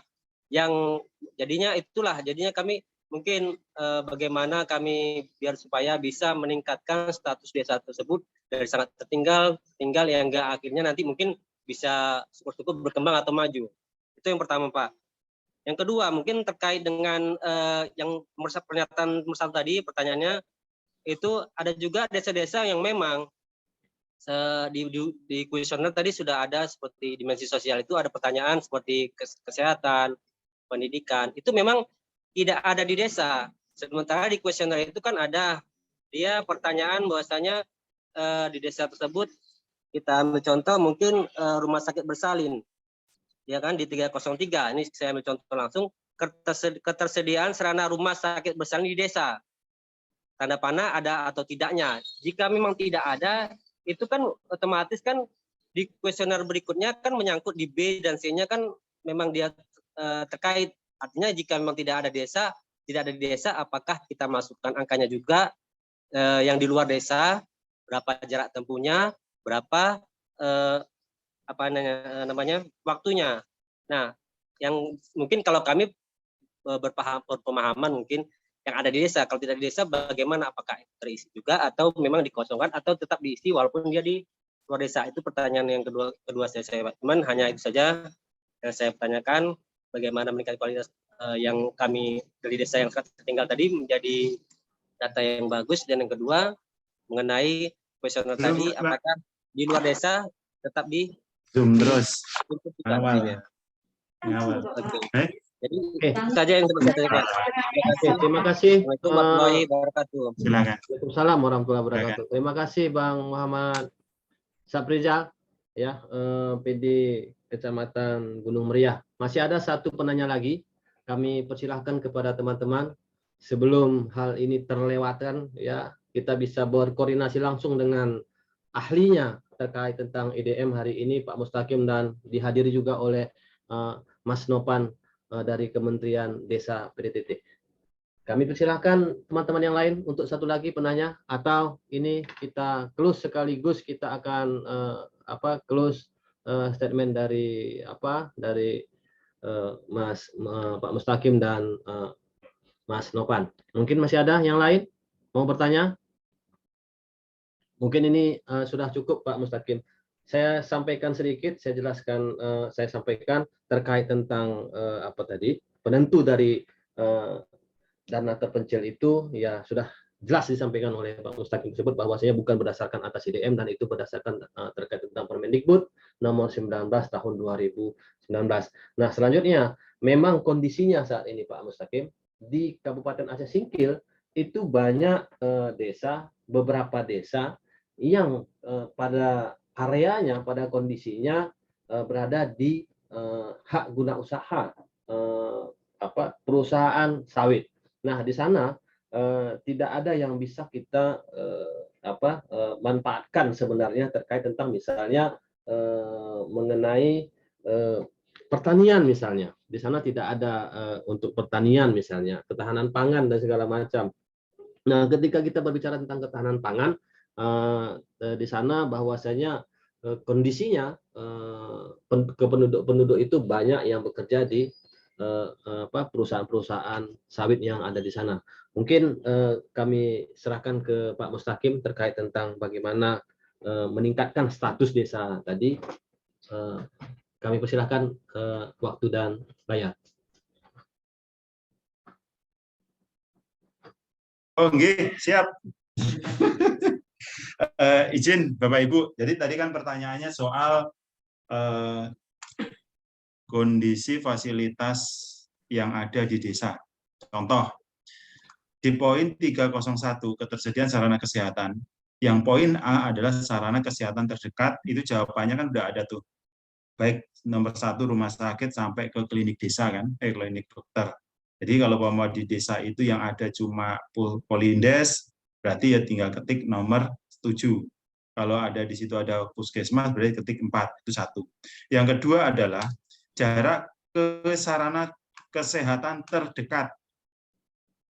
Umpama di dalam tadi kan pertanyaannya kan terdekat ya, yang terdekat, sehingga di poin 301 ini saling keterkaitan Bapak Ibu. Dalam satu terdekat itu tidak harus ada di desa. Terdekat itu bisa dari luar desa, mana yang paling dekat, itu 1. Yang kedua, beda lagi pertanyaan pada rumah sakit. Rumah sakit yaitu di 302, yaitu ketersediaan sarana rumah sakit di desa. Bedakan pertanyaan ini, ketersediaan sarana rumah sakit di desa. Jawabannya ada dan tidak ada. Kalau ada diketik 1, kalau tidak ada ketik 0. Selanjutnya, jarak ke Pak Mustaqim mungkin bisa di-share saja. Baik. Itu di kuesioner, Pak. Silakan Bapak Ibu cek di kuesioner. Ini, jarak ke rumah sakit terdekat. Jarak ke rumah sakit terdekat ini bisa di luar dari desa. Tetapi yang paling dekat mana? Oh, yang paling dekat adalah rumah sakit sana itu. Jaraknya berapa? Oh, jaraknya 107 kilo. Itu. Ini yang paling dekat ternyata. Itu. Terus waktu tempuh untuk menuju ke sarana terdekat. Kalau terdekat itu tidak harus ada di dalam desa. Jadi pertanyaan tadi itu, kalau di desa tidak ada, maka di jarak sini tidak usah dijawab salah kalau pertanyaannya begitu. Seharusnya kalau ini, jadi perhatikan ketersediaan sarana rumah sakit di desa. Di desa berarti ada, di desa itu ada dan tidak ada. Kalau tidak ada tetapi jarak yang paling dekat itu berapa? Kita pengen ukur supaya kita itu mendapatkan di level kementerian itu pengen mendapatkan data. Oh, ternyata desa di Indonesia itu jarak yang paling dekat ada sekian kilo atau 2 kilo. Yang interval 2 kilo sampai 3 kilo sekian jumlahnya sekian desa. Di mana sebarannya? Oh, di sini. Provinsi mana? Ketahuan, Pak. Itu. Jadi yang masuk di dalam penilaian IDM adalah di poin 301 di wilayah ketersediaan sarana kesehatan. Untuk wilayah ini adalah merumuskan jenis-jenis atau fasilitas yang ada di desa fasilitas kesehatan yang ada di desa itu. Ini akan memberikan artikulasi data ini akan memiliki nilai lebih, Pak. Itu, Pak ya. Clear ya? Oke, clear. Ya, Pak. Oke. Dah. Oke, jam sudah menunjukkan jam. Ya. Silahkan untuk sekaligus untuk close statement-nya Mas izin atau... Pak. Oh, ini masih ada mau bertanya ya? Mas Maria? Ada satu orang lagi PD yang sedang bergabung sama kita nih, dari Danau Paris, Bang Andi mau bertanya. Oke. Oh, ini salah satu kecamatan dari, ya lumayan jauh Pak Mustaqim, dari Kabupaten Singkil. Silakan Bang Andi, silakan. Assalamualaikum warahmatullahi wabarakatuh. Waalaikumsalam warahmatullahi wabarakatuh. Kata penghormatan kami tumpangkan kepada pembicara terdahulu. Selamat sore Pak Novan dan Pak Mustaqim serta Pak Roji. Kami ingin mempertanyakan tentang IDM yang pada hari ini kita bicarakan, Tadi teman-teman kita sudah memberikan masukan yang lebih baik dan kami juga sudah bisa mendapatkan gambaran untuk mengeksekusi IDM ke depan. Di mana tadi dari Pak Nopan mengatakan kalau tentang kesehatan sekiranya di rumah sakit tidak ada di desa atau di kecamatan tersebut, maka carilah jarak terdekat, dan kami paham dan itu sudah kita laksanakan dengan baik. Namun di sini kami ada sedikit terkendala masalah tapal batas desa, di mana antara desa yang satu dengan desa yang lain, ini kalau kita lihat menggunakan geotagging, sering terjadi. Salah satu contoh di Kecamatan Danau Paris itu berbatasan langsung dengan Kabupaten Tapanuli Tengah bertepatan dengan Provinsi Sumatera Utara. Pada saat kami ketik geotagging di desa Lembalno, ternyata keberadaan desa itu terlihat seolah-olah berada di Kabupaten Tapanuli Tengah. Jadi mengenai hal ini kami ingin ada pencerahan agar perbaikan dengan data IDM kita ini semakin baik ke depan. Sekian, terima kasih. Wassalamualaikum warahmatullahi wabarakatuh. Waalaikumsalam warahmatullahi wabarakatuh. Silakan dilanjutkan Mas Mustaqim. Mas Nopan, tindak lanjuti Mas. Oke, silakan Mas Baik. Nopan. Ya, langsung saja. Terima kasih.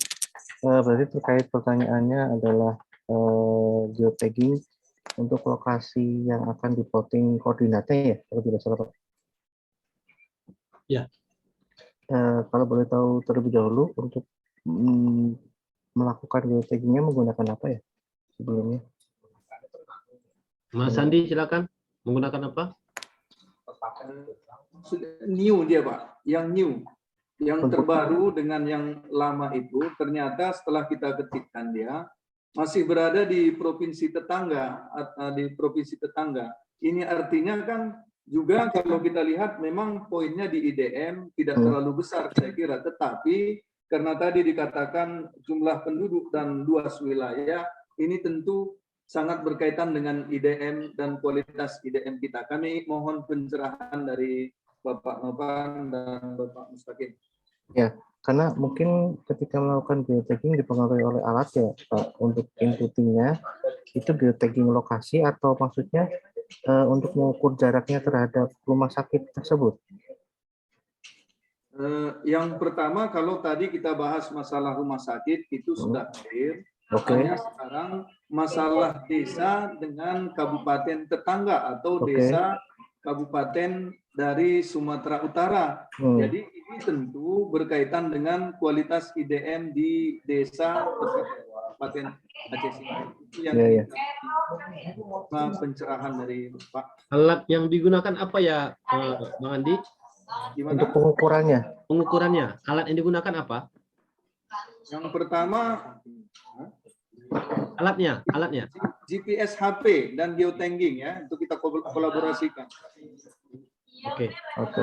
Silakan, Mas. Oke, baik. Memang mungkin ada beberapa sedikit permasalahan untuk hardware. Hal ini adalah untuk inputtingnya menggunakan HP karena beberapa kali memang tingkat akurasinya selalu berbeda. Yang pertama tergantung gadgetnya sendiri, yang kedua sinyal juga dipengaruhi. Mungkin kalau boleh saya sarankan, jika memang ada GPS yang lebih murni GPS ya, bukan yang ada di HP, itu memang sedikit mahal sih, tapi kalau memang bisa pinjam, biasanya ada di level BPBD. Di BPBD itu biasanya ada semacam GPS yang untuk menyusun koordinatkan ataupun mengetahui luasan. Kalau terkait dengan luasan wilayah, sebenarnya hal ini dapat dilihat dari peta desa ya. Kalau memang sudah update peta desa, di desa sudah ada berapa luasan desa, dalam hari ini untuk mengukur seberapa jauh. Jadi mungkin kalau misalnya boleh saya sarankan untuk terkait dengan penghitungan IDM bagaimana supaya lebih mendekati akurasi. Yang pertama, alat yang digunakan terlebih dahulu bisa disesuaikan Pak. Mungkin jika menggunakan HP, memang tingkat akurasi jika kita seperti contoh aja, kita Sherlock, kita berada di mana, kita mengirimkan lokasi itu ke teman, itu kan ada tingkat akurasi ya, yang mendekati semakin kecil kadang kita mengirimkannya terlalu tepat sehingga data yang kita kirimkan itu selisih jaraknya di atas 10 kilo. Nah, itu sebenarnya ada prosedur yang bisa kita tempuh dengan menunggu loading memang, karena memang membutuhkan data yang lebih akurat, otomatis sinyal harus benar-benar presisi. Nah, ini tinggal bagaimana Bapak menggunakan geotagging tersebut untuk mengetahui tapal batas desa dari utara, barat, timur, selatan, apakah menggunakan alat GPS yang memang pure untuk GPS plotting. Kalau sesuai pengalaman yang sudah pernah saya lakukan, memang GPS yang murni GPS, tingkat akurasinya lebih tinggi karena dia langsung menggunakan satelit, tidak menggunakan sinyal yang seperti di HP, begitu Pak. Mungkin bisa sedikit ataupun bisa sedikit memberikan pencerahan. Kalau memang untuk GPS-nya sendiri bisa mencari pinjaman ataupun menggunakan GPS yang memang murni tidak menjadi satu dengan HP. Itu untuk mengetahui titik pastinya di mana. Kalau memang sangat berbatasan dengan wilayah provinsi ataupun kabupaten lain ya Pak. Ataupun mungkin bisa kita akali dengan penghitungan rata-rata. Jadi supaya tidak terlalu kaku, karena kalau memang terlalu kaku kan kita juga tidak mungkin mengukur sepresisi itu ya Pak, karena mungkin ada jarak antara kondisi di lapangan, mungkin ada dataran tinggi, ada lubang, ada sungai dan sebagainya. Mungkin bisa kita tarik garis lurus sehingga bisa mengeneralisasi, oh oke, dari sekian sampai sekian luasan desa ini adalah sekian kilometer persegi, kemudian untuk jarak dari fasilitas ini terhadap masing-masing penduduk di desa tersebut adalah sekian meter gitu. Mungkin ini sebagai dua opsi ya. Dua opsi, yang pertama dari gadget ataupun alat untuk inputtingnya, yang kedua bisa kita sedikit turunkan presisinya, maksudnya memang kita mendekati 98% lah katakanlah dengan kondisi real begitu ya. Mungkin sedikit menjawab Bapak. Terima kasih. Terima kasih Mas Nopan. Apakah masih ada lagi yang ini kira-kira yang masih ingin bertanya? Sebelum ini kita akhiri pertemuan kita pada sore hari ini. Kepada teman-teman TPP kami persilakan kalau memang masih ada. Oke, sepertinya sudah tidak ada lagi Mas Nopan. Ya, kami persilahkan waktu untuk close statement-nya terkait tentang kegiatan kita hari ini. Silakan Mas Nopan.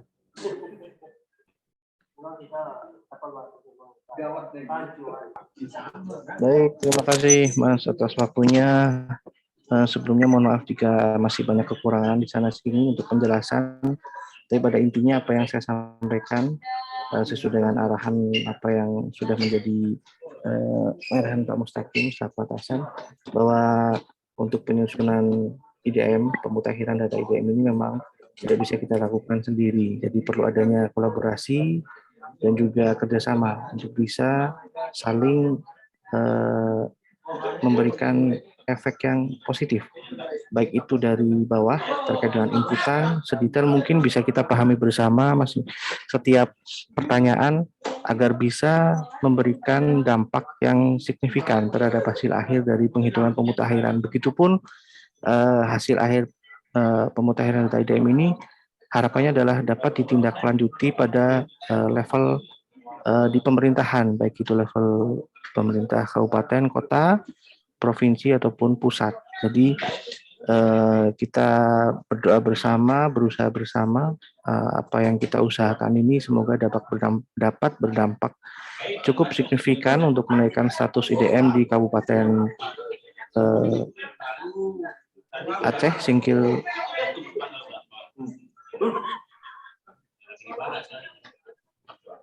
Jadi di Kabupaten Aceh Singkil ini status IDM-nya akan naik di tahun 2022 dan juga seterusnya. Mungkin itu saja Mas, terima kasih atas waktunya. Mohon maaf jika agak berisik karena kondisinya di ruang kantor. Terima kasih atas waktunya. Wassalamualaikum warahmatullahi wabarakatuh. Terima kasih Mas Nopan. Silakan Pak Mustaqim, mungkin ada yang menyampaikan sesuatu sebelum acara ini kita tutup.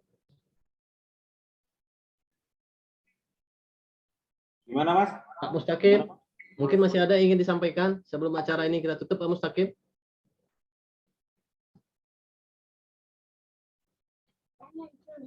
Oke, sepertinya Pak Mustaqim sudah tidak lagi berada di monitor. Ingin kami pertegas saja bahwasanya teman-teman semua, hal terpenting dari IDM itu adalah ya bagaimana IDM tersebut bisa digunakan sebagai acuan untuk perencanaan pembangunan di desa, karena di dalamnya berisi data yang begitu detail dan mikro sehingga akan dapat melahirkan informasi yang sangat akurat terkait tentang kondisi desa kita pada saat ini. Dengan tidak memperpanjang mukadimah, ya, terima kasih kami ucapkan kepada Mas Nopan telah meluangkan waktu dan kesempatan pada hari ini. Demikian juga dengan Pak Mustaqim. Izinkan saya untuk menyampaikan sebuah pantun sebelum acara ini kita akhiri. Jalan kesingkil tidaklah rata, di ujung jalan tumbuh melati. Kami mohon maaf segala kata, semoga webinar ini bisa memberi arti. Wabillahi taufik wa hidayah. Wassalamualaikum warahmatullahi wabarakatuh. Waalaikumsalam warahmatullahi wabarakatuh. Jangan